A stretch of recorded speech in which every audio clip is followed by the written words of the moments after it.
बोलिए श्री कृष्ण भगवान की जय। गुरु नारायण भगवान की जय।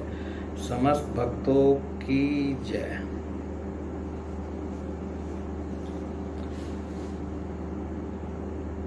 आज हम महाराज पृथु का जो भगवान का अवतार हुआ था पृथु के रूप में, उनकी कथा पढ़ेंगे।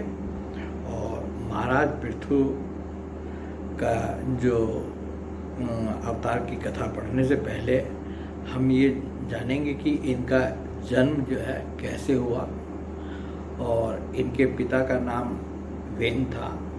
वेन से ये किस प्रकार जो है ऋषियों ने इनको प्रकट किया था और वेन कौन थे उनकी भी कथा जानना इस प्रसंग में जो है जरूरी है।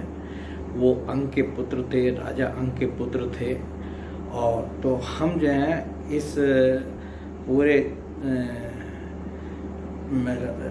महाराज पृथु के अवतार की जो कथा हम पढ़ेंगे, इसमें राजा अंग से लेकर के अंत तक ये पढ़ेंगे। तो ये कथा जो है श्रीमद् भागवत के स्कंद 4 में आती है और अध्याय 13 से 23 तक, अध्याय 23 तक जो है ये कथा पूरी होगी। तो आज हम अध्याय 13 से जो है शुरू करेंगे, जिसमें कि और ये सब जो है ये पूरा का पूरा जब ध्रुव जी की कथा समाप्त हो जाती है उसमें श्रीमद् भागवत में, तो ध्रुव जी के वंश के जो राजा हुए हैं आगे, उनका चरित्र आता है। और ये महाराज पृथु जो है, जो भगवान का अवतार पृथु के रूप में हुआ था, वो ध्रुव जी के वंशजों में ही हुआ था। आगे के वंश में ही जो है उनका अवतार हुआ था। स्कंद 4 अध्याय 13 ध्रुव वंश का वर्णन, राजा अंग का चरित्र। श्री सूत जी कहते हैं, सुनक जी श्री मैत्रेय मुनि के मुख से ध्रुव जी के विष्णु पद पर आरूढ़ होने का वृतांत सुनकर विदुर जी के हृदय में भगवान विष्णु की भक्ति का उद्रेक हो आया और उन्होंने फिर मैत्रेय जी से प्रश्न करना आरंभ किया। विदुर जी ने पूछा, भगवत परायण मुने, ये परचेता कौन थे, किसके पुत्र थे, किसके वंश में प्रसिद्ध थे और इन्होंने कहाँ यज्ञ किया था? भगवान के दर्शन से कृतार्थ नारद जी परम भागवत हैं, ऐसा मैं मानता हूँ। उन्होंने 5 रात्र का निर्माण करके श्री हरि की पूजा पद्धति रूप क्रिया योग का उपदेश किया है। जिस समय प्रचेतागण स्वधर्म का आचरण करते हुए भगवान यज्ञेश्वर की आराधना कर रहे थे, उसी समय भक्त परवर नारद जी ने ध्रुव का गुणगान किया था।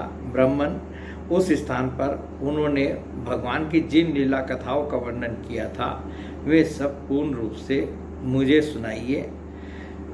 मुझे उनके सुनने की बड़ी इच्छा है। ये कथा जो है, जैसा आप जानते ही हैं कि ये मैत्रेय जी जो हैं वो विदुर जी को सुना रहे हैं। और देखिए इसमें हमने एक और चीज़ जो है देखी है कि विदुर जी ने जो प्रश्न पूछा था, उन्होंने प्रचेताओं के बारे में प्रश्न पूछा था। और इस पूरी कथा में जितना अभी हम पढ़ेंगे उसमें प्रचेताओं के जो उनका प्रश्न था उसका उत्तर नहीं है। और उसके उत्तर में जो है ये मैत्रेय जी जो है विदुर जी को क्या सुना रहे हैं, पहले इसको सुनिए। प्रचेताओं का बहुत विस्तार से जो है वर्णन आया है, परंतु वो कहाँ आया है वो उसको हम बाद में समझेंगे। और फिर यहाँ से कैसे वो संबंध हुआ है, उसका लिंक यहाँ से कैसे जुड़ा है वो भी देखेंगे। श्री मैत्रेय जी ने कहा, विदुर जी, महाराज ध्रुव के वन चले जाने पर उनके पुत्र उत्कल ने अपने पिता के सार्वभौम वैभव और राज्य सिंहासन को अस्वीकार कर दिया। तो ये कथा जो है कहाँ से शुरू हो रही है? जब ध्रुव जी जो है वन को चले गए और उनके पुत्र जो है उत्कल को जो है राज्य देने की बात हुई, तो उन्होंने राज्य लेने को जो है अस्वीकार कर दिया। वह जन्म से ही शांत चित्त, आसक्ति शून्य और समदर्शी था तथा संपूर्ण लोकों को अपनी आत्मा में और अपनी आत्मा को संपूर्ण लोकों में स्थित देखता था। उसके अंतःकरण का वासना रूप मल अखंड योगाग्नि से भस्म हो गया था, इसलिए वह अपनी आत्मा को विशुद्ध बोध रस के साथ अभिन्न आनंद में और सर्वत्र व्याप्त देखता था। सब प्रकार के भेद से रहित प्रशांत ब्रह्म को ही वह अपना स्वरूप समझता था तथा अपनी आत्मा से भिन्न कुछ भी नहीं देखता था। ये जो है ये किसकी बारे में चर्चा हो रही है? ये उत्कल जी के, ध्रुव के जो पुत्र उत्कल थे, जिनको कि राज सिंहासन देना चाहते थे, उनके बारे में ये चर्चा हो रही है। वह अज्ञानियों को रास्ते आदि साधारण स्थानों में बिना लपट की आग के समान मूर्ख, अंधा, बहरा, पागल अथवा गूंगा सा प्रतीत होता था। वास्तव में ऐसा था नहीं, इसलिए कुल के बड़े बूढ़े और मंत्रियों ने उसे मूर्ख और पागल समझकर उसके छोटे भाई भरमी पुत्र वत्सर को राजा बनाया। वत्सर की प्रेसी भार्या सर्वविधि, ये देखिए आगे जो अब हम पढ़ रहे हैं ये ध्रुव जी के वंश का वर्णन है। वत्सर की प्रेसी भार्या सर्वविधि के गर्भ से पुष्पाण, तिगम केतु, ईश, ओर्ज, वसु और जय नाम के 6 पुत्र पैदा हुए। पुष्पाण के प्रभा और दोसा नाम की 2 स्त्रियां थी। उनमें से प्रभा के प्रातः, मध्यान्ह और साय यह 3 पुत्र हुए। दोसा के प्रदोष, निशित और व्युष्ट ये 3 पुत्र हुए। व्युष्ट ने अपनी भार्या पुष्करिणी से सर्वतेजा नाम का पुत्र उत्पन्न किया। उसकी पत्नी आकुति से चक्षु नामक पुत्र हुआ। चाक्षुष मनवंतर में वही मनु हुआ। चक्षु मनु की स्त्री नडवला से पूर्व कुत्स, त्रित, धूम्र, सत्यवान, ऋतवर्त, अग्निष्टोम, अतिरात्र, प्रद्युमन, शिवी और उल्मुख ये 12 सद्गुणी बालक उत्पन्न हुए। इनमें उल्मुख ने अपनी पत्नी पुष्करणी से अंग, सुमना, ख्याति, क्रतु, अंगिरा और गय ये 6 पुत्र उत्पन्न किए।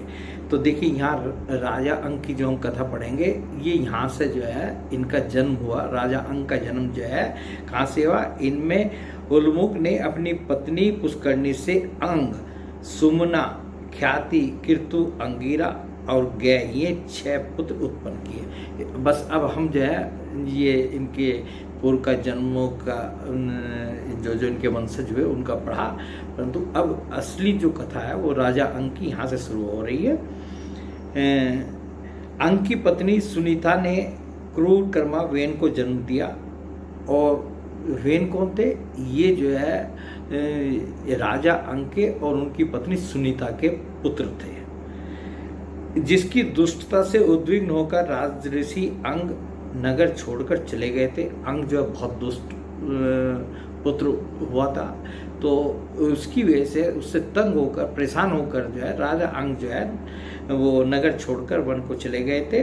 प्यारे विदुर जी, मुनियों के वाक्य वज्र के समान अमोघ होते हैं। उन्होंने कुपित होकर वेन को शाप दिया और जब वह मर गया तब कोई राजा न रहने के कारण लोक में लुटेरों के द्वारा प्रजा को बहुत कष्ट होने लगा। यह देखकर उन्होंने वेन की दाहिनी भुजा का मंथन किया, जिससे भगवान विष्णु के अंशावतार आदि सम्राट महाराज पृथु प्रकट हुए।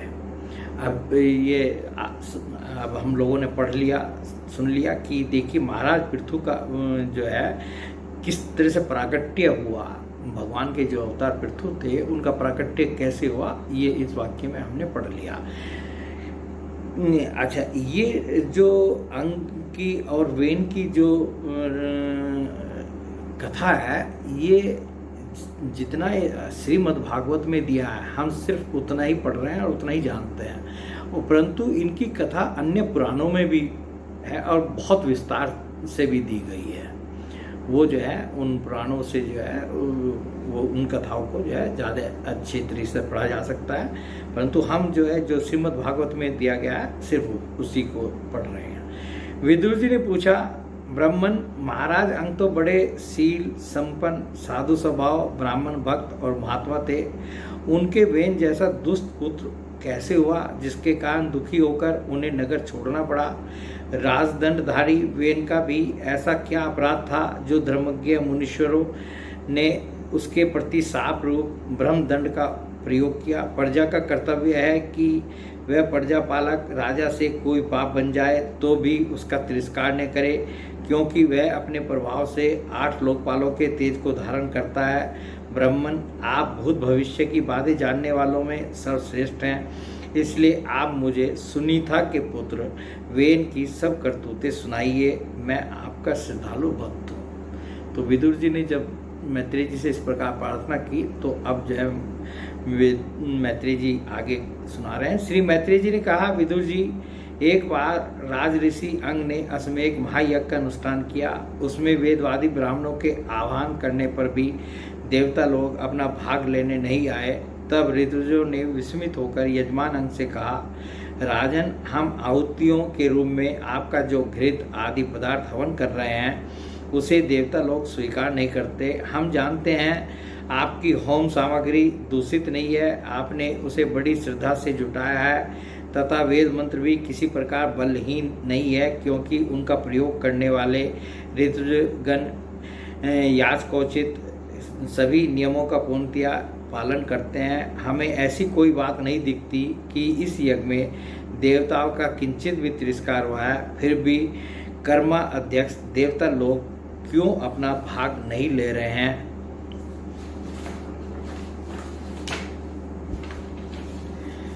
श्री मैत्रेय जी कहते हैं, ऋतुजों की बात सुनकर यजमान अंग बहुत उदास हुए। तब उन्होंने याजकों की अनुमति से मौन तोड़कर सदस्यों से पूछा, सदस्यों, देवता लोग आह्वान करने पर भी यज्ञ में नहीं आ रहे हैं और न सोमपात्री ग्रहण करते हैं, आप बतलाइए मुझसे ऐसा क्या अपराध हुआ है? सदस्यों ने कहा, राजन, इस जन्म में तो आपसे तनिक भी अपराध नहीं हुआ। हाँ, पूर्व जन्म का एक अपराध अवश्य है, जिसके कारण आप ऐसे सर्वगुण संपन्न होने पर भी पुत्रहीन हैं। आपका कल्याण हो, इसलिए पहले आप सुपुत्र प्राप्त करने का कोई उपाय कीजिए। यदि आप पुत्र की कामना से यज्ञ करेंगे तो भगवान यज्ञेश्वर आपको अवश्य पुत्र प्रदान करेंगे। जब संतान के लिए साक्षात यज्ञ पुरुष श्री हरि का आह्वान किया जाएगा, तब देवता लोग स्वयं ही अपना यज्ञ भाग ग्रहण करेंगे। भक्त जिस जिस वस्तु की इच्छा करता है, श्री हरि उसे वही पदार्थ देते हैं। उनकी जिस प्रकार आराधना की जाती है उसी प्रकार उपासक को फल भी मिलता है। इस प्रकार राजा अंग को पुत्र प्राप्त कराने का निश्चय कर ऋतुजों ने पशु में यज्ञ रूप से रहने वाले श्री विष्णु भगवान के पूजन के लिए पुरोडास नामक चरु समर्पण किया। अग्नि में आहुति डालते ही अग्निकुंड से सोने के हार और सूर्य वस्त्रों से विभूषित एक पुरुष प्रकट हुए। वे एक स्वर्ण पात्र में सिद्ध खीर लिए हुए थे। उदार बुद्धि राजा अंग ने याजकों की अनुमति से अपनी अंजलि में वह खीर ले ली और उसे स्वयं सूंघकर प्रसन्नतापूर्वक अपनी पत्नी को दे दिया। पुत्रहीना रानी ने वह पुत्र प्रदायिनी खीर खाकर अपने पति के सहवास से गर्भ धारण किया। उससे यथा समय उसके एक पुत्र हुआ। वह बाल्यावस्था से ही अधर्म के वंश में उत्पन्न हुए अपने नाना मृत्यु का अनुगामी था। सुनीता जो थी, वो जो इनकी राजा अंग की पत्नी थी, वो जो है मृत्यु की पुत्री थी। इसलिए जो उसका पुत्र ये वेन हुआ, वह भी अधार्मिक ही हुआ। वह दुष्ट बालक धनुष बाण चढ़ाकर वन में जाता और व्याध के समान बेचारे भोले भाले हरिणों की हत्या करता। उसे देखते ही प्रवासी लोग वेन आया कहकर पुकार उठते। वह ऐसा क्रूर और निर्दयी था कि मैदान में खेलते हुए अपनी बराबरी के बालकों को पशुओं की भांति बलात्कार से मार डालता। वेन की ऐसी दुष्ट प्रकृति देखकर महाराज अंग ने उसे तरह तरह से सुधारने की चेष्टा की, परंतु वे उसे सुमार्ग पर लाने में समर्थ न हुए। इससे उन्हें बड़ा ही दुख हुआ। यदि पुत्र दुष्ट हो तो पिता को कितना दुख है, ये राजा अंग समझ रहे हैं। और यही उदाहरण जो है राजा अंग का सुखदेव जी ने दूसरी जगह भी दिया है कि दुष्ट पुत्र के होने से तो पुत्र का ना होना ही जो है वो ज़्यादा अच्छा है। वे मन ही मन कहने लगे, जिन गृहस्थों के पुत्र नहीं है उन्होंने अवश्य ही पूर्व जन्म में श्री हरि की आराधना की होगी। इसी से उन्हें कुपूत की करतूतों से होने वाले असह्य क्लेश नहीं सहने पड़ते। जिसकी करनी से माता पिता का सारा सुयश मिट्टी में मिल जाए, उन्हें अधर्म का भागी होना पड़े, सबसे विरोध हो जाए, कभी न छूटने वाली चिंता मोल लेनी पड़े और घर भी दुखदायी हो जाए, ऐसी नाम मात्र की संतान के लिए कौन समझदार पुरुष ललचावेगा? वह तो आत्मा के लिए एक प्रकार का मोह में बंधन ही है। मैं तो सपूत की अपेक्षा कुपूत को ही अच्छा समझता हूँ, क्योंकि सपूत को छोड़ने में बड़ा क्लेश होता है, कुपूत घर को नरक बना देता है, इसलिए उससे सहज ही छुटकारा हो जाता है।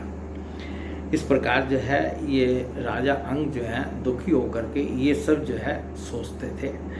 इस प्रकार सोचते सोचते महाराज अंग को रात में नींद नहीं आई। उनका चित्त गृहस्थी में से विरक्त हो गया।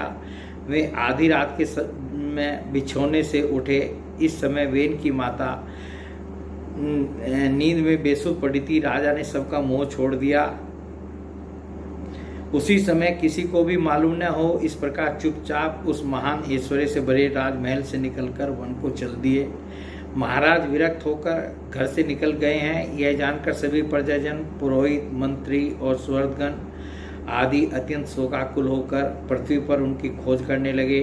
ठीक वैसे ही जैसे योग का यथार्थ रहस्य न जानने वाले पुरुष को अपने हृदय में छिपे हुए भगवान को बाहर खोजते हैं। जब उन्हें अपने स्वामी का कहीं पता न लगा, तब वे निराश होकर नगर में लौट आए और वहाँ जो मुनि जन एकत्रित हुए थे उन्हें यथावत प्रणाम करके उन्होंने आँखों में आंसू भरकर महाराज के न मिलने का वरदान सुनाया।